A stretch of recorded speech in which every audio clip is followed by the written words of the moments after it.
নমস্কার বন্ধুরা, আশা করি আপনারা সকলেই ভালো আছেন আর আমিও খুব ভালো আছি। নিয়ে এসেছি আরেকটি নতুন ব্লগ। হ্যাঁ, আজকে চলে গেছিলাম মাকে নিয়ে এসএসকেমে। মাকে নিয়ে মাঝে মাঝেই দেখাতে যেতে হয় ডাক্তার, আর তার জন্য কিন্তু কি বলবো, তো ওখান থেকে নন্দন প্রাঙ্গণটা ভীষণই কাছে। মাকে ডাক্তার দেখালাম এবং মায়ের শরীরটা আগের থেকে তুলনামূলক অনেকটা খারাপ হয়ে গেছে, যেহেতু আমার মামা মারা গেছেন। আপনাদের সকলেই হয়তো মানে যারা কম বেশি আমার ভিডিওগুলো দেখেন তারা হয়তো জানেন। তো তার জন্য একটা শোক আবহাওয়ার এই বাতাবরণের জন্য মায়ের শরীরটা আরও বিশেষ করে খারাপ হয়ে গেছে। ডাক্তার দেখাতে গেছিলাম সেদিনও, এবং ডাক্তার দেখানোর পরে চলে এসেছিলাম আবার আমরা নন্দন প্রাঙ্গণে। এবং এখানে তো সারা বছরই প্রায় কিছু না কিছু ফেস্টিভ্যাল হতেই থাকে।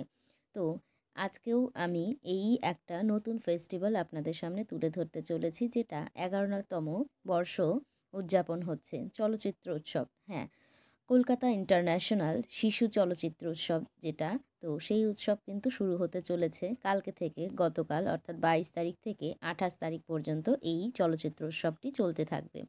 গোটা শহর জুড়ে যেন একটা আলোর রোশনাই এবং একটা আন্তর্জাতিক ইন্টারন্যাশনাল ফিল্ম ফেস্টিভ্যাল যেটা।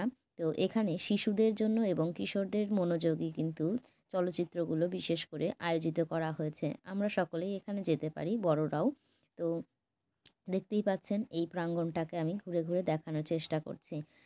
আর এখানে কিন্তু প্রচুর মানুষের সমাগম হবে এবং বিশেষ করে বাংলা সিনেমার 12টি সিনেমা, প্রফেসর শঙ্কু, গুপ্তধনের সন্ধানে, মিশর রহস্য সহ আরও বিভিন্ন সুন্দর সুন্দর সিনেমাগুলো কিন্তু এখানে চলচ্চিত্রায়িত করে আবার নতুনভাবে দেখানোর চেষ্টা করা হবে, যেন শিশু কিশোরদের উপযোগী যে সমস্ত থিমগুলো রয়েছে, অ্যাডভেঞ্চার অব দ্য জোজো, দাবারু, সাগরদ্বীপে, জকের ধন, এই সমস্ত সিনেমাগুলো, হ্যারি পটার, নার্নিয়া এবং how to train year dragon, তো এই সমস্ত ফিল্ম ফেস্টিভ্যালের জন্যই তৈরি করা হয়েছে। তো সেই জিনিসগুলোও কিন্তু আমি আপনাদের সামনে সুন্দরভাবে উপস্থাপন করার চেষ্টা করলাম। আশা করি আপনাদের সকলের ভালো লাগবে। যার যার কি বলবো, এখানে যাওয়ার ইচ্ছে, তো আপনারা এই টাইমে কিন্তু চলে যেতে পারেন, এখানে ঘুরে আসতে পারেন। আর এছাড়াও কিন্তু রয়েছে এই দেখুন সুন্দর সুন্দর শিল্পকার্য এখানে।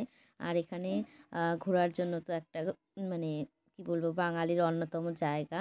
আর বাঙালিরা বারবার কিন্তু কলকাতা আসলে এই জায়গাগুলোকে ভ্রমণ করেই থাকে। তো আশা করি আপনাদের সকলের ভালো লাগবে।